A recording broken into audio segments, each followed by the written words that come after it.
Okay, okay. Okay, Diego. Okay. So, so our second speaker is Professor Alberto Mercado Salcedo from Universidad Técnica Federico Santa Maria. And his Professor Mauro Rincon is going to introduce Professor Alberto. So you have the word, Professor Mauro. Okay. Thank you, Diego. Alberto Mercado is an associate professor at the Universidad Técnica Federico Santa Maria in Valparaíso, Chile. Alberto Mercado é expert in control theory and inverse problem in EDP. He has over 400 citations on Google Scholar and over 27 papers published in international journals.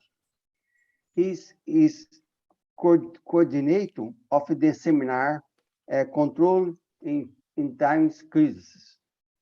Thank you very much, Professor Alberto Mercado.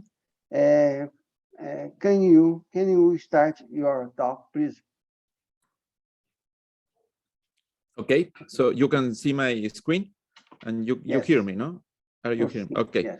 So thank you, Professor. Thank you, Mauro, Diego, Juan, and all the organizers. Muito obrigado pelo convite. Thank you very much. I'm very happy to be here. I will prefer to be in presential way in Brazil, but this is very nice to see you. So, okay, I will talk about some kind of problems concerning transmission conditions concerning the wave equation, okay? Mostly related with the Carleman estimate. So I will put here the main setting, the main system that I'm working. In general, I'm interested in the wave equation with potential in terms of order of zero order. Okay. In particular, I'm interested in the coefficient inverse problems of this system. That means that we have observation in some part of the boundary. This system is posted in some bounded region in general in Rn, but we will talk mainly about the two-dimensional case. And we are performing observations in some part of the boundary, and we would like to study the inverse problem, the coefficient inverse problem. What means that? To recover one coefficient of the equation, given some solution or some trace of the solution. That means that you perform an observation in some part of the boundary. This is gamma naught, okay? And you will like to recover some coefficient. The most simplest case of this inverse problem is to study the zero order coefficient, which is this coefficient, okay? But also you can study the inverse problem of recover also the main coefficient. Okay, so to simplify, I will talk about the first problem, that is recover P from the knowledge of some part of the solution. Okay, well, and if the coefficient, if this is simply the wave equation, this problem is classical. I mean, this is very well studied, but we focus. Well, I will talk in this time. I will talk about the transmission system. That means that the coefficient A, the main coefficient, is discontinuous. In particular, we deal with the case of the coefficient takes a piecewise constant coefficient. That means that this one number in some part of the domain and another number in other part of the domain. Okay, which is more or less the simplest case of the discontinuous main coefficient case. Okay, if you allow that the main coefficient goes any discontinuity, this can be very difficult. So this was the first the first objective of this problem. Okay, now I will state in more precise way the inverse problem. The inverse problem consists of recovering the coefficient p, which is the potential of the equation, given the knowledge of the normal derivative of the solution. Why the normal derivative? Because the solution itself is it's zero or some asked value due to the fact that we are dealing with Dirichlet boundary conditions. Okay. Okay, so more precisely, we are dealing in these inverse problems. The typical questions that we study in inverse problems are the uniqueness. That means that if the observations are the same, then the coefficients has to be the same, and stability. That means a quantification of this uniqueness. That is the difference of the norm in some given space, typically L2, but can be another spaces, are bounded by the difference of the observations in some space that hopefully are not very strong, okay, for appropriate space X and Y. Okay, some remark, this is a one measurement inverse problems. Maybe it's, some of you know very well these problems, or maybe another kind of inverse problems. For instance,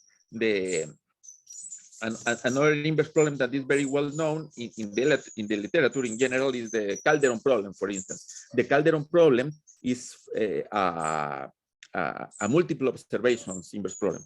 This, you have just one measurement. That means that you know only one solution. But on the other side, this is an evolution problem. So the hypothesis that you can observe, you can see, you can have an observation of all the evolution of the system from all the time. This is a strong hypothesis. But well, we consider that you are at the end of the day, you observe, you have the knowledge of one trajectory. That's why we call one inverse problem. Okay, I will review very quickly the strategy that is very well known by now. Due to the Buchen-Malinsky-Klibanov method of the stability.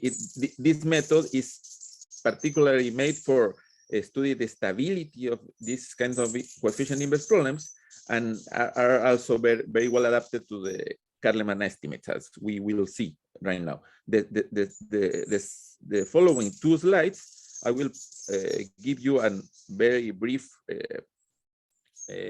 description of this procedure.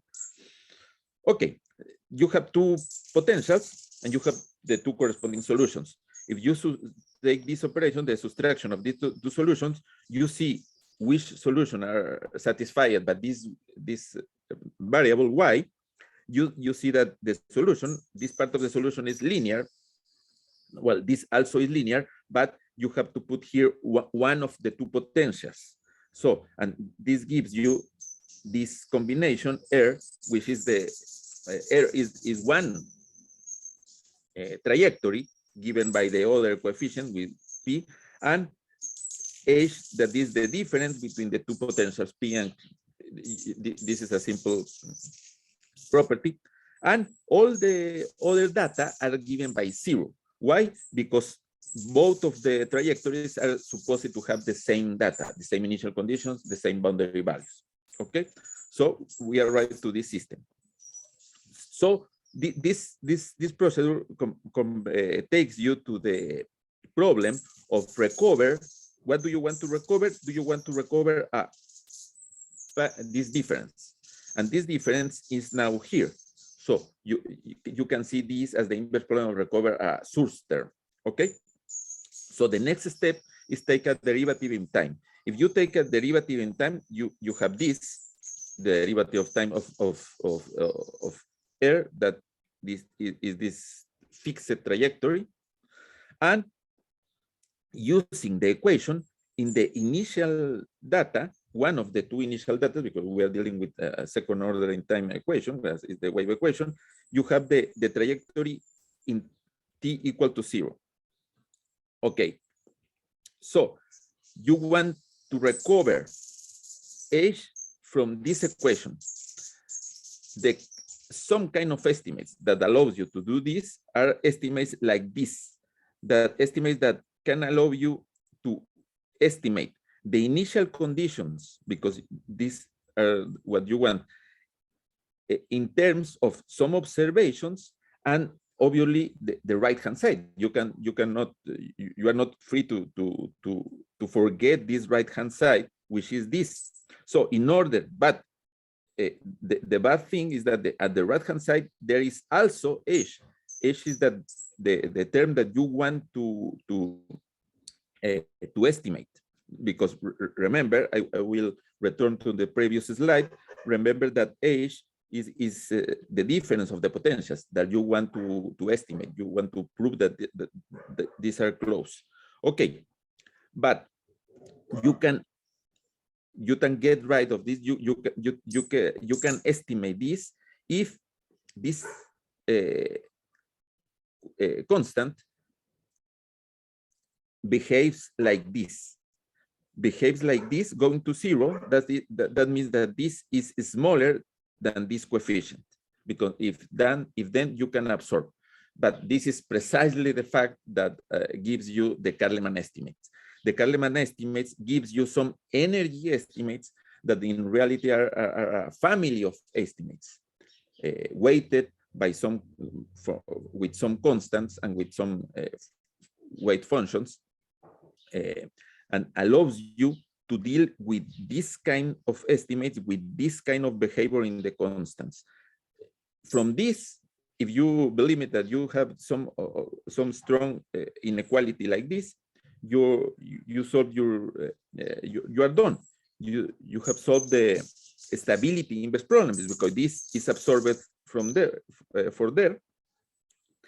For instance, now I'm looking that this is a mistake. This typically is not in the boundary. This is in all the domain, no, in omega and time, and this is in the boundary, of course. Okay, if you have an estimate like this, then this is absorbed by this, because this in the initial condition there is also age. Okay, and you have convenient, you have estimates that from the hypothesis that you can use, and you are done. This is from this you have the stability of the inverse problem. But the question obviously is how do you get some estimates, some strong estimates like the equation 4? Well, this is done by Carleman estimates. Carleman estimates are by now very well known. Estimates were introduced by Thorsten Carleman in the study by uniqueness of some PDE. Are very well a tool, very powerful tool from that this is using in control theory and also in inverse problem, in stability of inverse problems. Okay, so well, maybe some of you know very well the Carleman estimates. So please forgive me for the next slides, because I choose a very basic way to introduce the Carleman estimate, mostly for the people that don't know very well this tool. Okay, so the way I will present the Carleman estimates, I used to present a more or less basic example concerning the Laplacian without any boundary condition.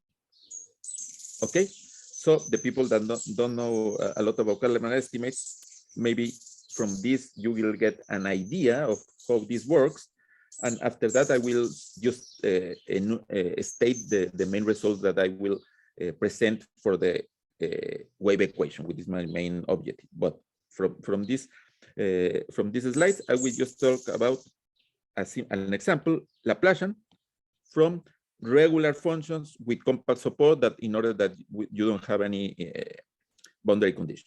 Okay, here we go. The idea of the Carleman estimate is that you take a weight function and parameter, and you study this conjugate operator. When L is your operator, that in this case, that my example is use the Laplacian. Okay, so this, you put the exponential, and you put the exponential with the negative sign in order that you compute all, and this negative exponential cancels this, that you have always an exponential after the derivatives. But from this, you have the structure of your differential operator. For instance, in the Laplacian, which gives you two derivatives, the sum of the two derivatives, you have, it's not difficult to see that you have all this, it's all the combinations, one derivative with one derivative, etc. No? Okay, and in general, which is the weight function that you use is crucial for the Carleman estimates. For instance, with this example, with the Laplacian, is enough to take linear functions. If you take a linear function, then this, for instance, this term is 0 because it's the Laplacian of this.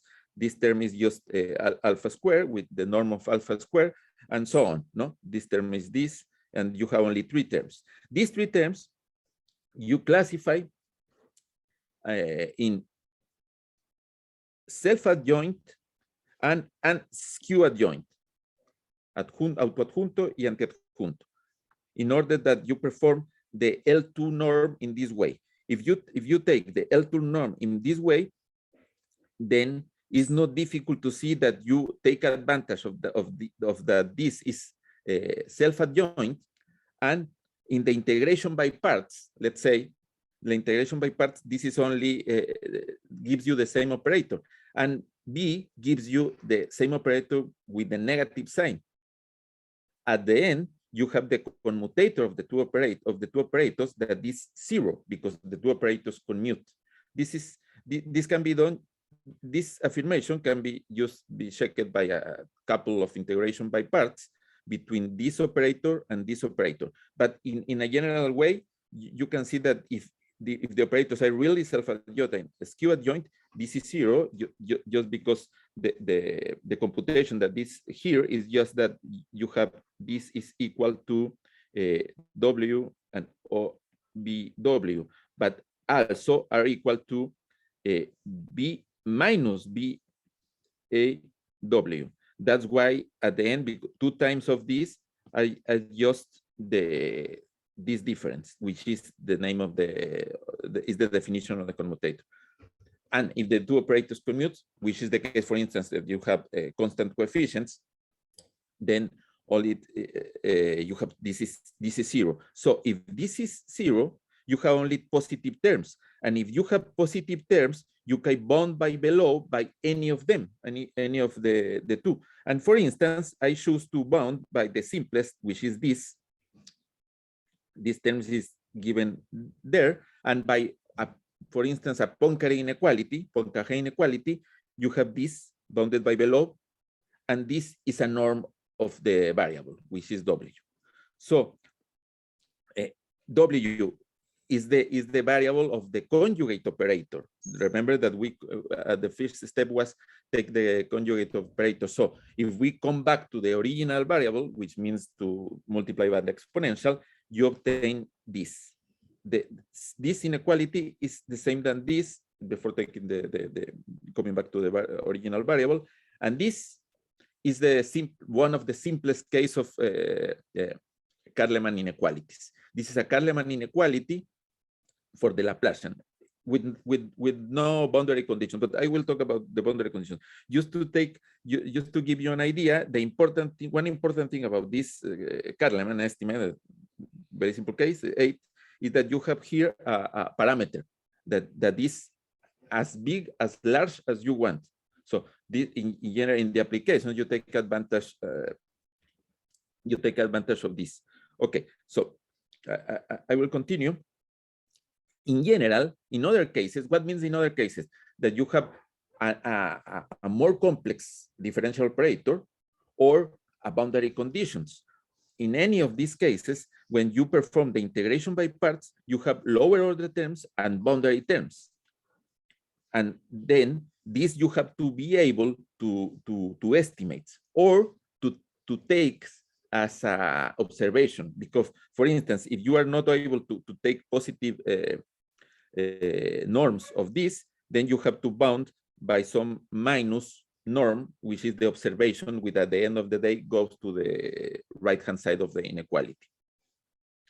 For instance, in the real case of the Laplacian with boundary conditions of Dirichlet boundary homogeneous condition, then the integration by parts, this is an exercise that you can do with exactly the same decomposition that I put. You perform the integration by parts, you will not have zero because it's not real. You don't have any zero boundary terms. You have the normal derivative, and the normal derivative with this alpha is the coefficient. Remember that you're taking a linear weight function. So at the end of the day, you can bound by this term with a minus here. In the part of the boundary, that this notation I will use later. This is the part of the boundary that this is positive, obviously. Yeah, and this gives you, this is a real Carleman estimate in the sense that it don't make sense to take compact support solutions, but with this boundary conditions make sense. So at the end of the day, you have this estimate, you have to put this this time, and when you come back to the original variable, you have this Carleman estimate with in the right hand side is some extra term with is the observation. But this is a real Carleman estimate with for the Laplacian with the Dirichlet boundary conditions. Okay, and for instance, just to give you another idea about how powerful are the Carleman estimates, even in this case, you can put some zero order terms, because if you have a Carleman estimate for the Laplacian, that for free, you have a Carleman estimate for instance, for this operator. Why? Because you have some parameter here. It's not difficult to see that the proof of this is that you have to bound. If you have to bound this, it's not difficult that you can bound some constant by the Laplacian, my plus Q and the norm L infinity and the norm U. And this can be absorbed by this part of the equation, given to the fact that taking a large lambda. Okay, and that gives you, for instance, some direct application of the Carleman estimates are, for instance, the unit continuation principle. The unit continuation principle are, for instance, this unit continuation principle that is a direct corollary of this Carleman estimate that I found that I wrote in the previous in this formula. This unit continuation principle tells you that if you have a solution which is zero in the observation region, then the solution has to be completely zero. This is just a very trivial, easy example, but just to show that the Carleman estimate are very robust, very strong regarding lower order terms.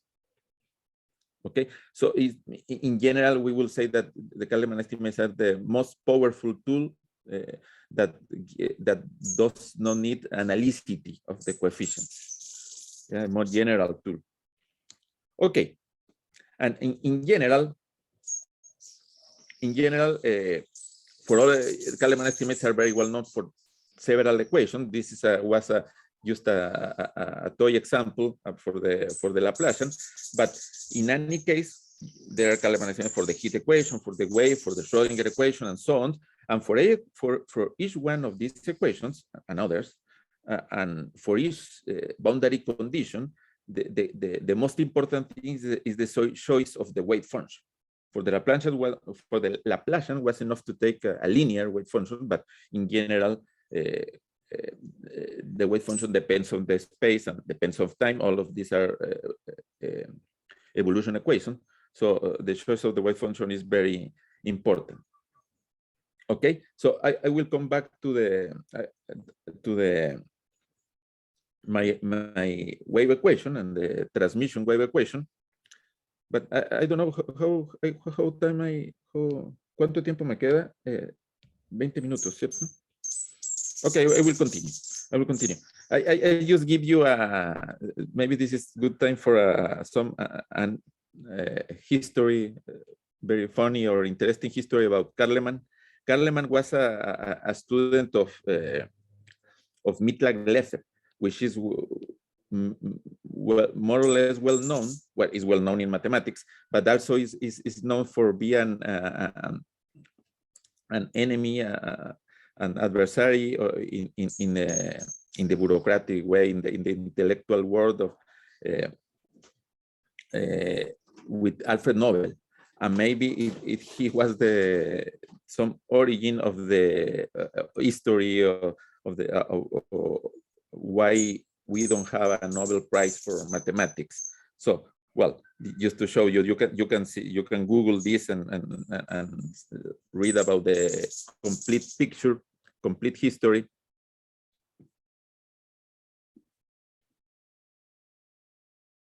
Okay. I was looking for the chat. Sorry, if you have a question, you can ask me now. Well, you can Google this and read the complete story, but the fact is that Carleman, when Mittag-Leffler, in the funeral, after the death of Mittag-Leffler in this year, Carleman told some anecdotes about why there was a, I'm sorry.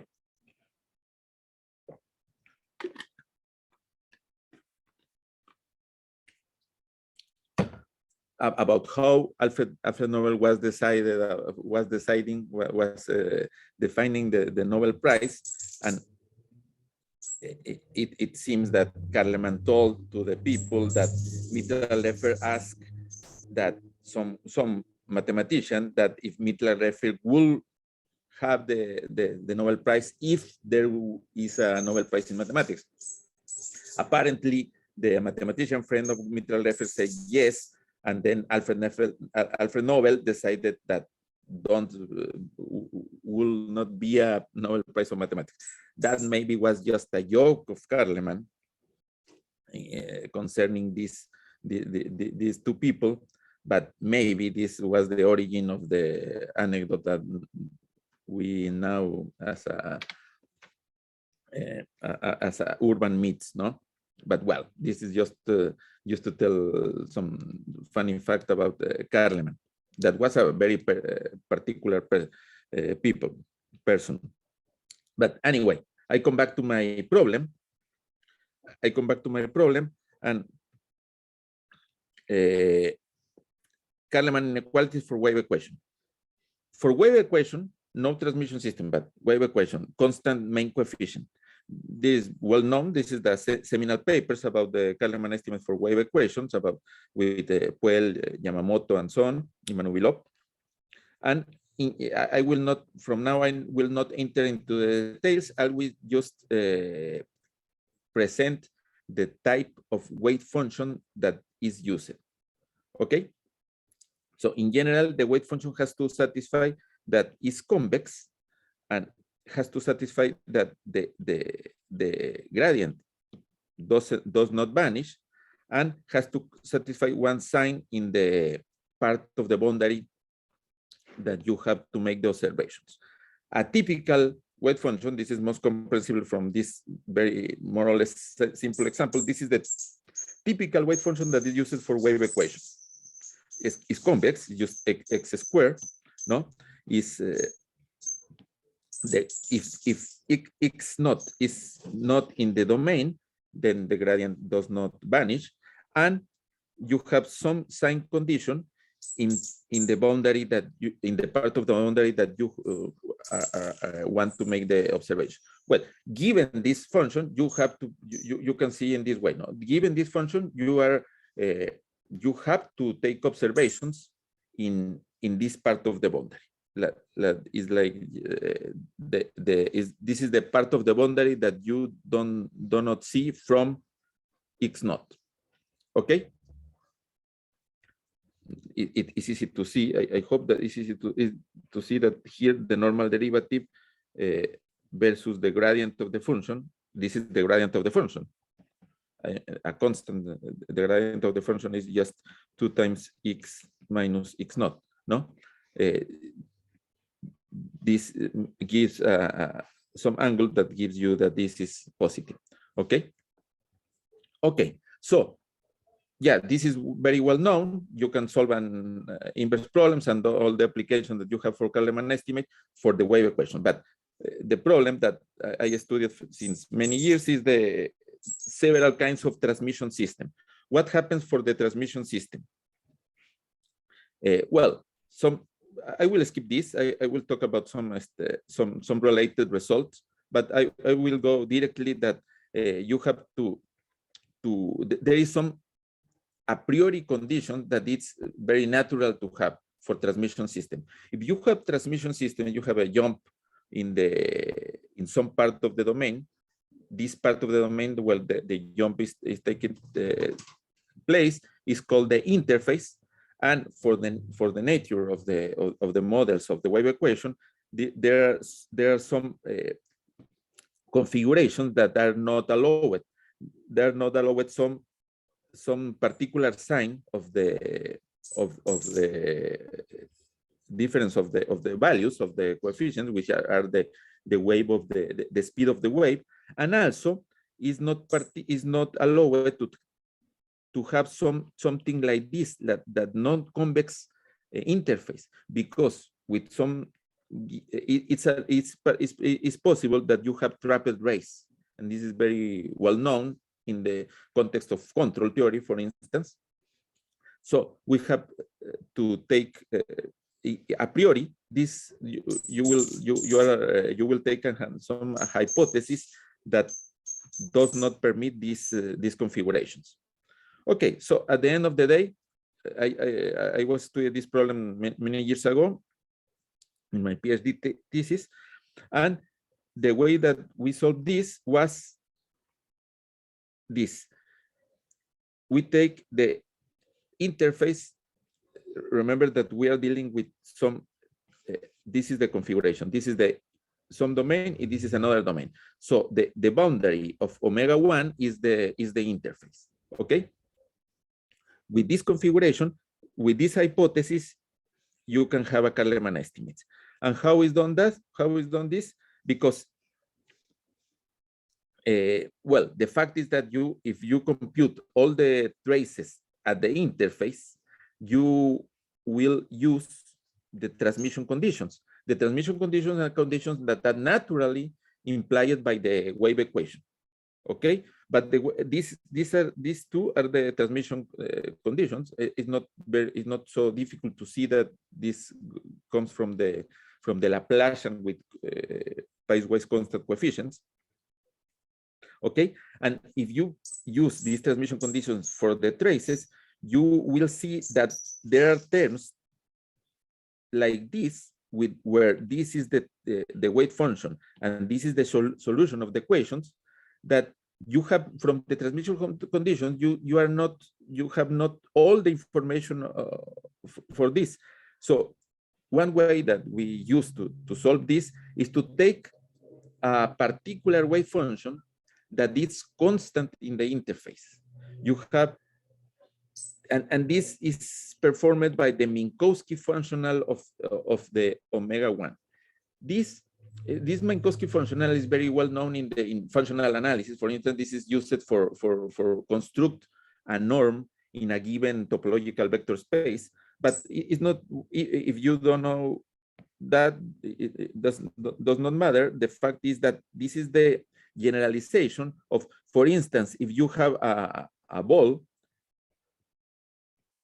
x squared gives you the level curves of x squared are used concentric balls. Well, this is the generalization of that, where the level curves are just the boundary of omega 1. For instance, a convex like this. Okay, so if you take this as omega 1 and you define the Minkowski functional, you will have a convex function whose level curves are used like this. Okay, and why this function?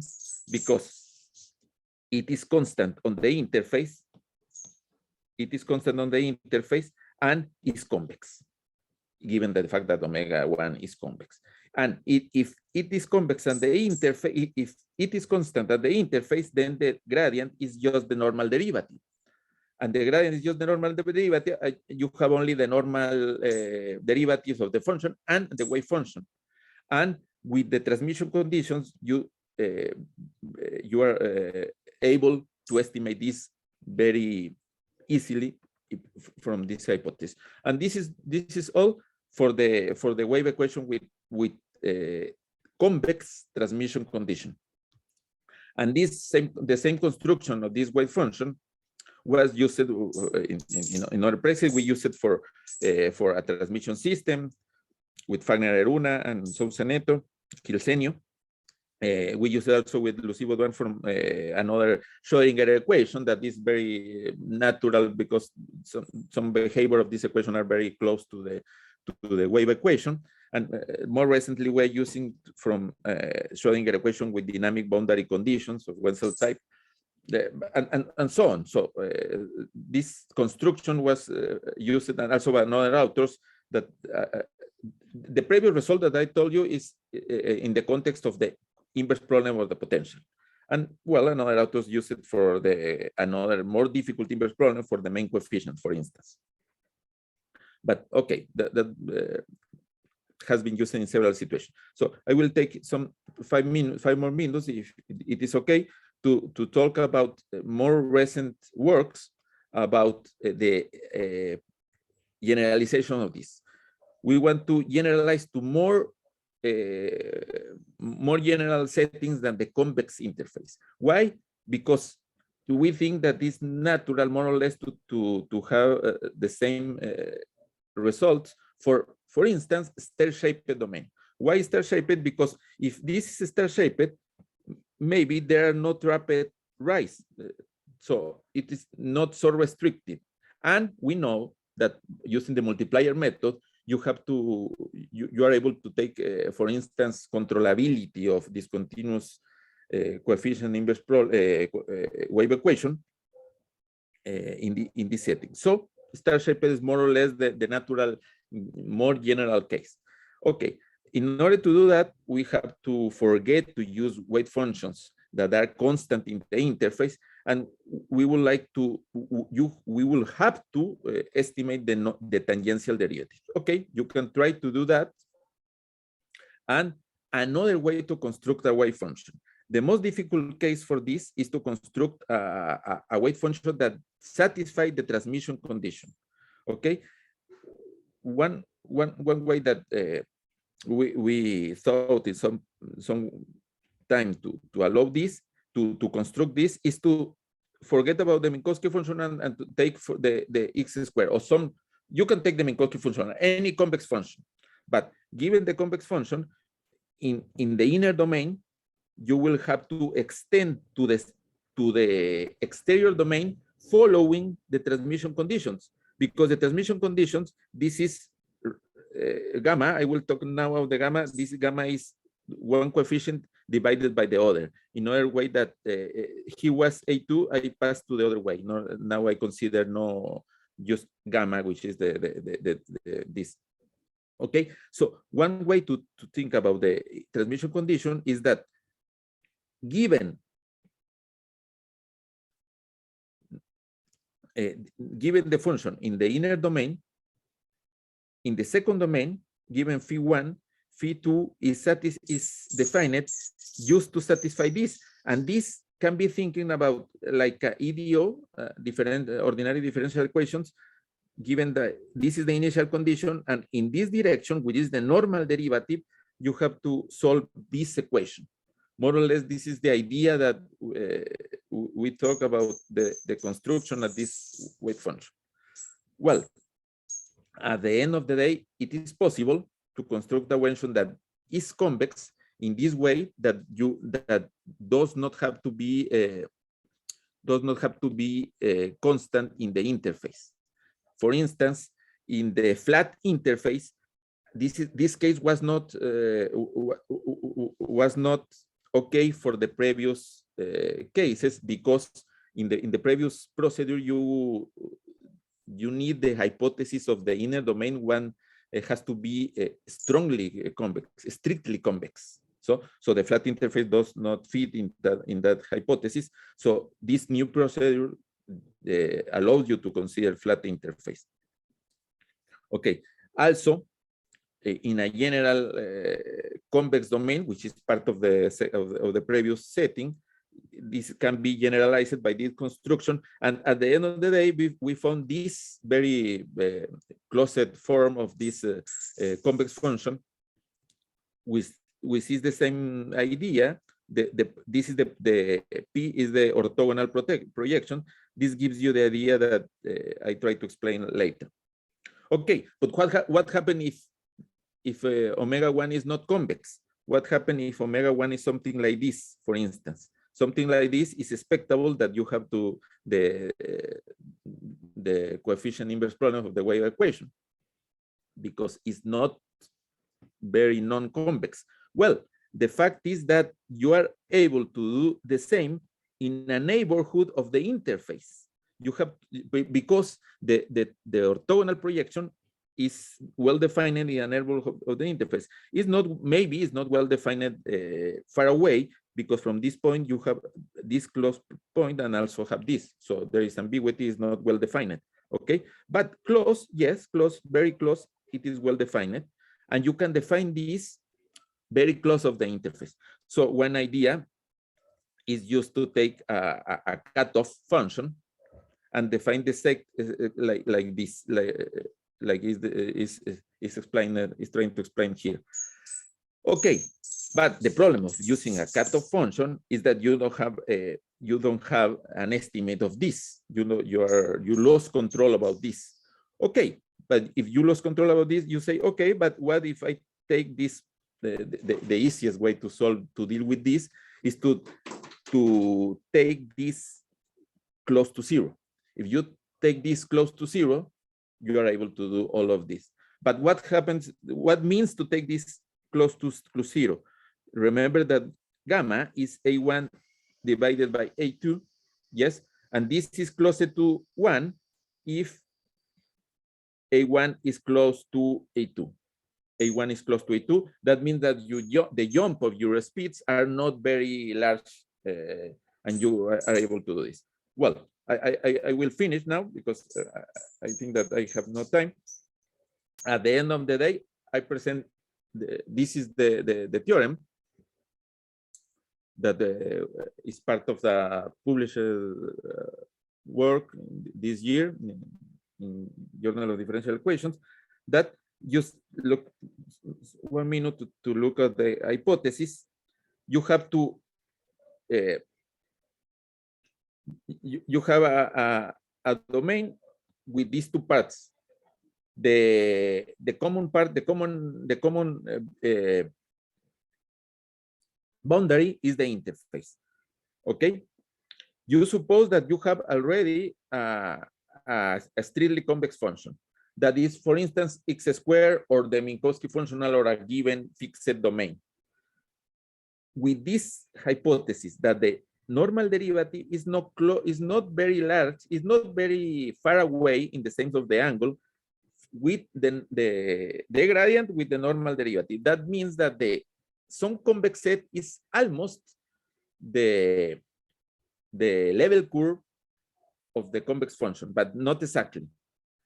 Okay, and also you have that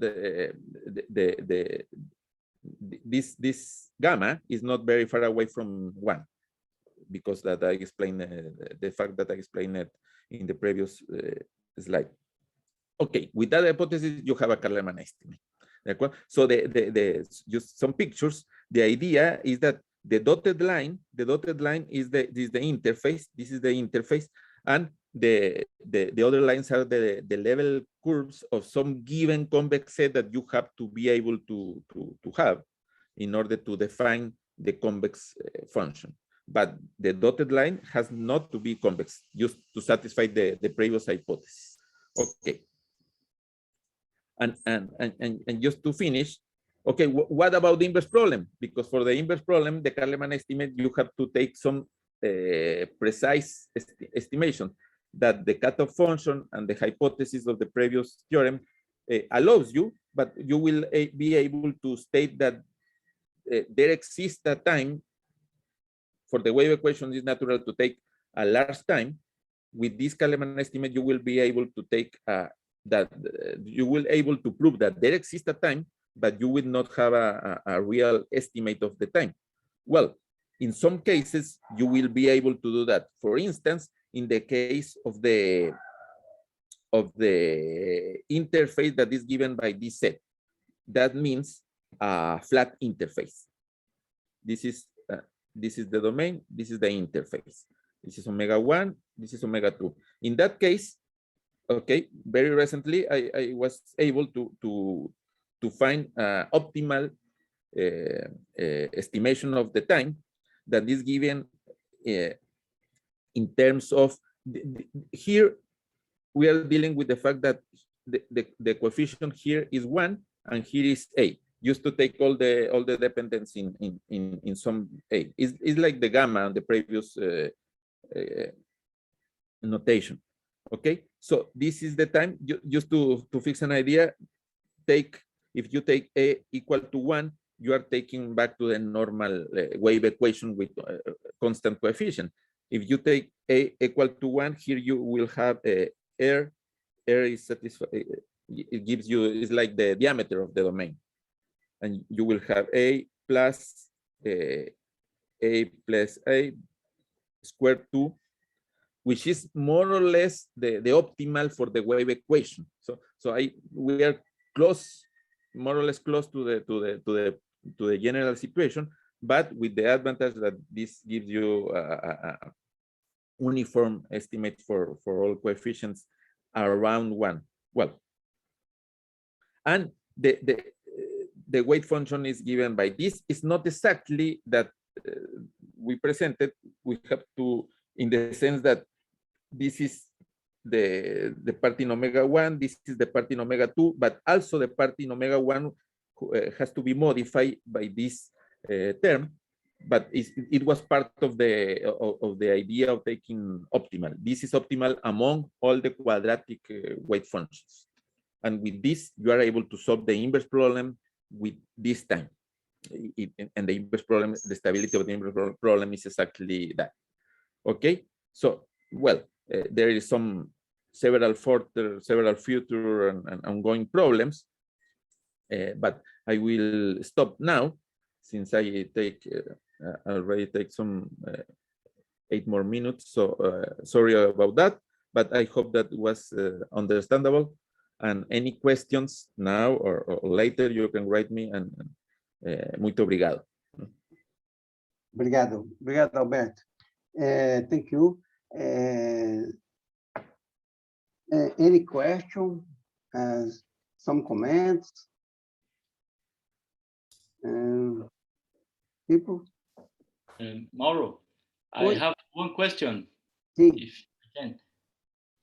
Okay. Very nice talk, Alberto. Thank you very much.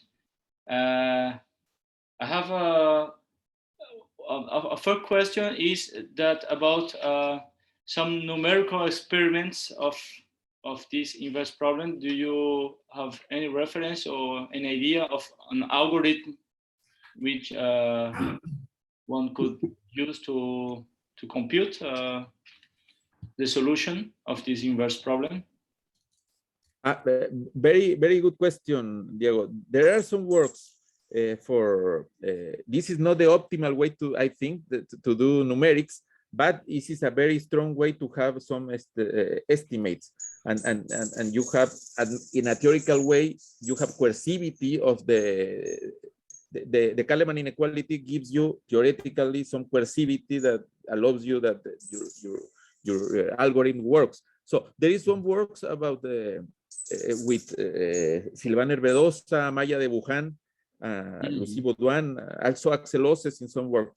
They deal with the Carleman estimate for the wave equation. And with this, you are able to solve the inverse problem with this these people have shown some estimates that at the end they are, if I remember well, they have to take a one parameter Carleman estimates. I will not enter into I will not enter into details.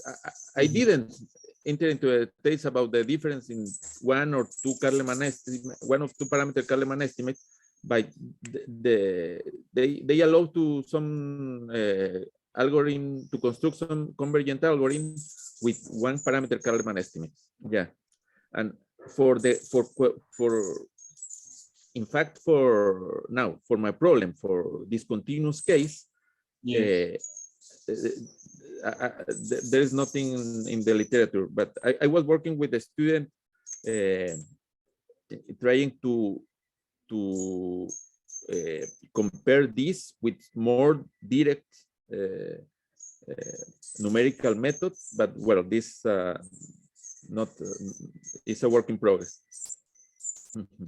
But, yeah, in general, this is a huge problem that. Yes, usually numerical experiments for inverse problem is not an easy task. Yes. Yeah, of course. And also, Alberto, I was wondering. I mean, I don't know if it makes sense for a wave equation, but I mean, you in some sense you want to recover the potential, right? Yeah. And then what happens if you want to recover, for instance, the convectivity coefficient on the equation? Yeah, very good question. Yeah, this is for instance, for me, the more interesting question was to recover the velocity itself, given that it is discontinuous. And this is interesting. This can be, well, in the case of convexity, that was done by some author that I mentioned in the reference in the beginning of the talk, Riahi Bokra, that she is able to prove using this my wave function, let's say the wave function that I presented here, to have stability of the recovery of the main coefficient, but with some very strong hypothesis concerning a boundary of the interface that you have to be able to fix the coefficient there. I think that can be generalized, but yeah, we have not done this already. Okay, and my last question, and just is I mean, your coefficient that you want to recover that is time independent, right? And yes. What about time dependent coefficients? Yeah, I don't know. With this method, you have to take time independent. Even in the case where you have a separate variable coefficient in which the time dependent part is no, even in this case. No, in that case, you will be able to recover the time independence part. Yes, it's similar. That will be similar than the source. Source term that you are able to recover. Yeah. In that case, yes, but the time dependent, not with this approach. Okay, thank you very much. Thank you, Mark. Thank you. Next question is Eduardo Serpa. Please, Eduardo. Hola a todos. Thank you, Alberto, for the palestra. Yeah, and my question is about the stability constant in your last inequality. How is the situation with the discontinuous case in terms of this constant? Is worse than in the continuous case, or you don't see any difference at the level of the constant stability? Yeah, well, for using this result is that is now here is in the slide is just the Carleman estimate. I mean, if you use this Carleman estimate to obtain the stability coefficient, there is, you lost track of the You cannot estimate the constant. I will say my answer is much worse. I don't know how worse this, because this you have this epsilon that a cutoff function that you don't have so many way to track it to estimate this, and so you don't know. So okay, but this is general. This is for any interface satisfying just this. But in the particular case of the flat interface, maybe that was your question. Yes, this is very close to the continuous case. I mean, I am able more or less to prove that if A goes to 1, then the constant is not so big. It's natural. It's close to the case of wave equation with constant coefficient. Yes, yes. Mm-hmm. Is this in the same idea that here the estimate of the time? Yeah. Okay. Thank you. Mm-hmm. Okay.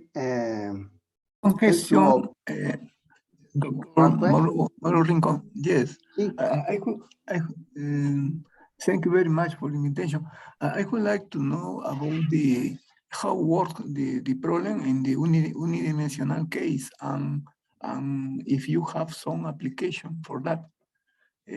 Because I am working en unidimensional case, que bueno, yo estoy trabajando en caso unidimensional, ¿no? Estos problemas, no tanto, ¿no? Entonces sé que el problema de frontera, las aplicaciones, ¿no? Yo lo aplico a problemas de la dinámica del ADN, yo lo configuro como una onda viajera, ¿no? Travel waves. Entonces me gustaría ver si yo consigo de repente sus resultados de ustedes, porque también uso una función de peso exponencial para hacer una transformación. Bueno, excuse me, I speak in Spanish.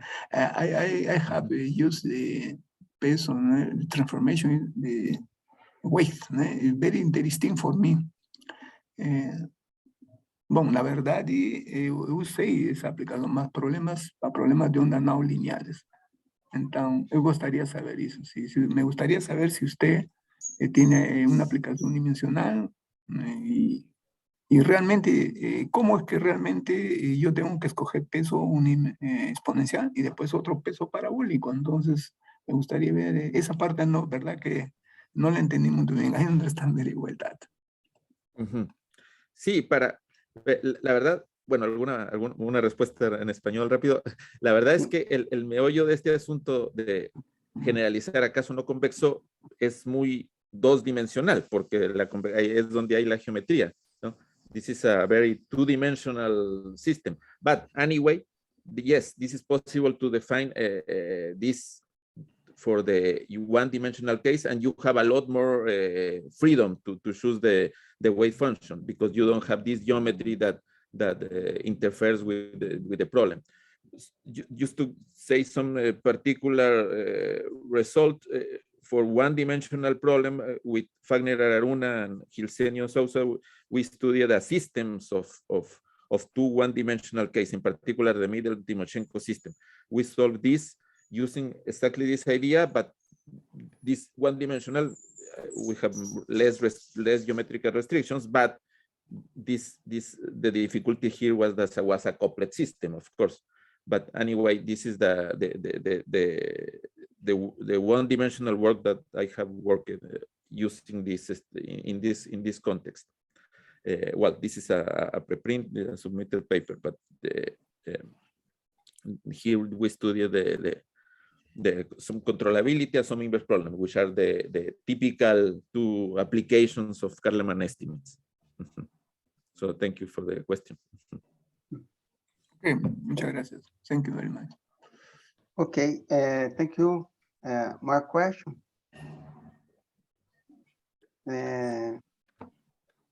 Thank you, Alberto Mercado, for your talk.